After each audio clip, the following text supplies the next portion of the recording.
Alright, YouTube, I'm going to do my first tutorial. Sid, get away. First off, this time around, I'm not using my wife's facial peel. I'm using Vallejo liquid mask. You can find this at your local hobby store. They're about maybe $3.29 per bottle, and it will last you quite a long time.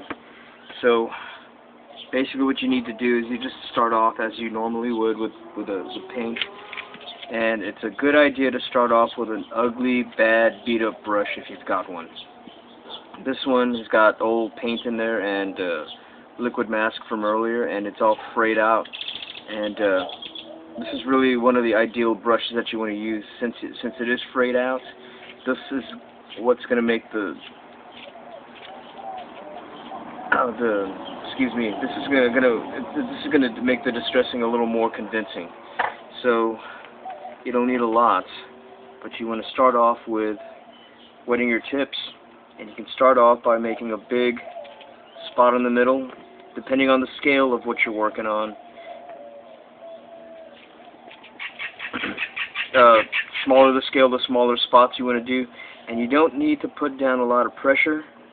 What you just want to do is kind of get spots similar to that going. You want to have, and then twist your brush so that you don't end up with a bunch of the same shape like that. If you rotate your brush in your hand, you can take advantage of the different surfaces or the different. You could just take advantage of the brush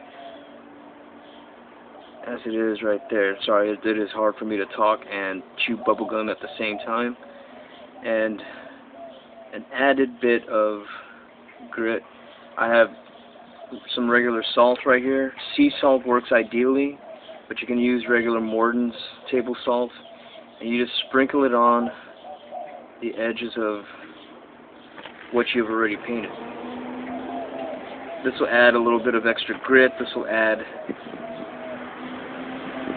some extra distressing to the paint itself.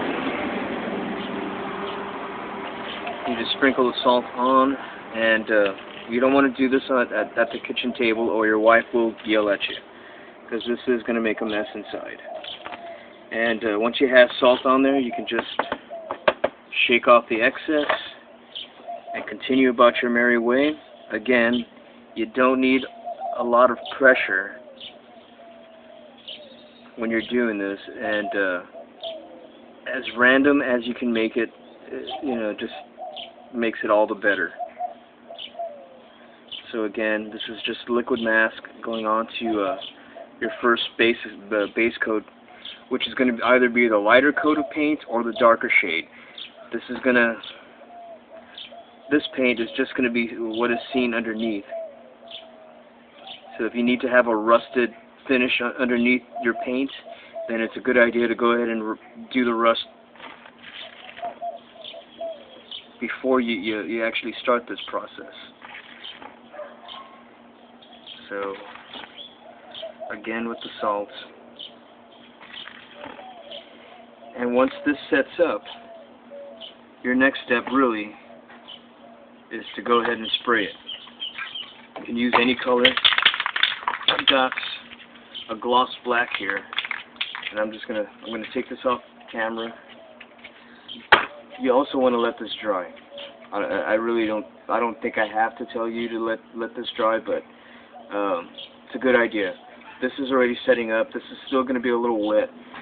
Other mediums that you can use, like I mentioned before, you can use this is liquid mask. You can also use a over-the-counter cosmetic facial peel, and it's the same principle as this. You can also use toothpaste, but that'll leave a little residue behind, and that will also be a little more. That'll be a little difficult to remove. So what I'm going to do is I'm just going to go ahead and spray paint this.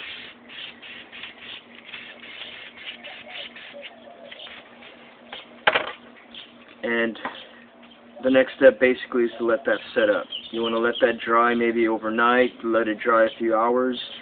Depending on the kind of paint that you're using, if you're using a lacquer-based paint, you may want to let this set up for about 4 hours, 3 hours will do. If you're using an acrylic-based paint, you can let it set up for a couple of hours.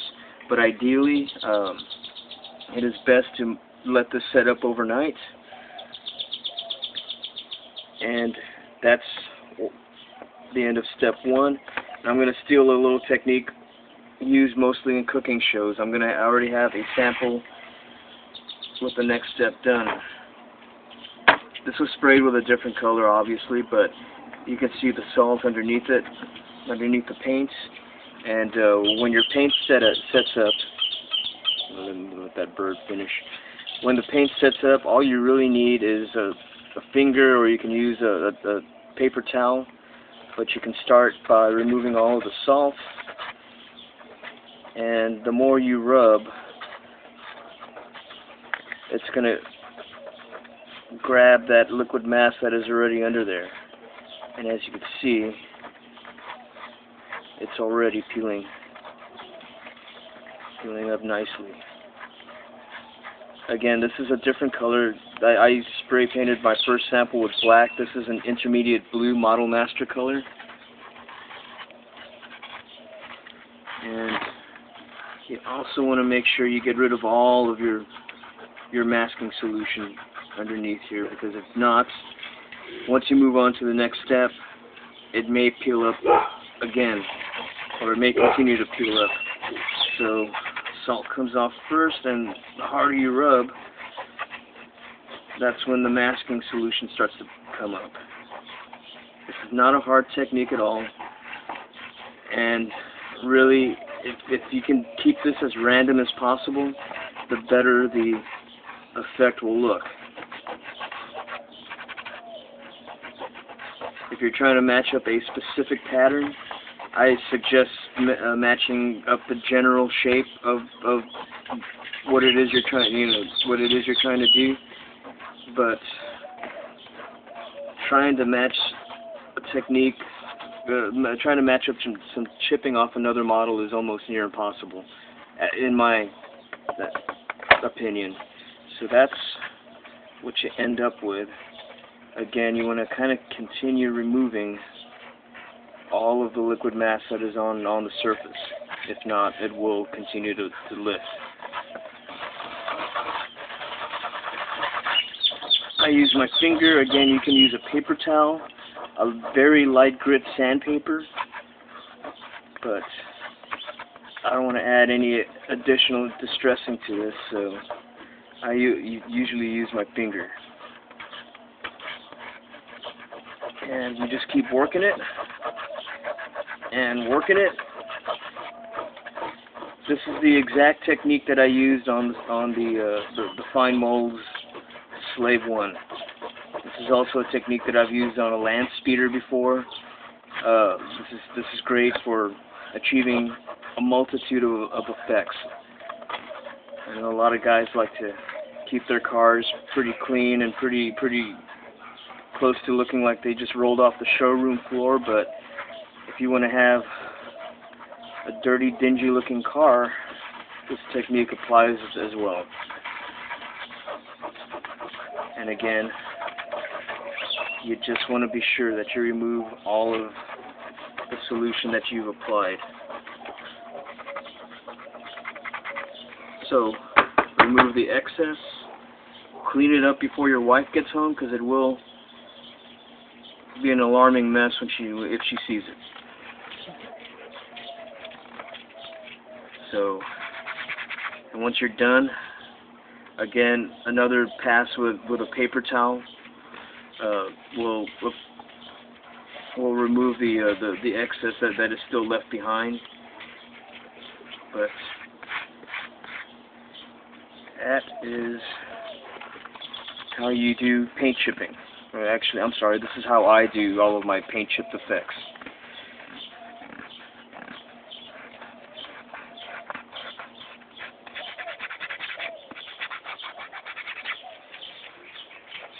The is not a new technique. A lot of guys have different variations on this. You can use hairspray. I have never used the hairspray technique, so I wouldn't know what to tell you. But that is some basic paint chipping there for you guys. I hope you enjoyed. I hope you learned a little. And if you have any questions, feel free to email me, to send me a personal message. I will gladly answer any questions that you've got about any of the techniques that I use. And I guess that'll do it for now. Y'all take it easy. Happy modeling. Have fun out there. Peace out.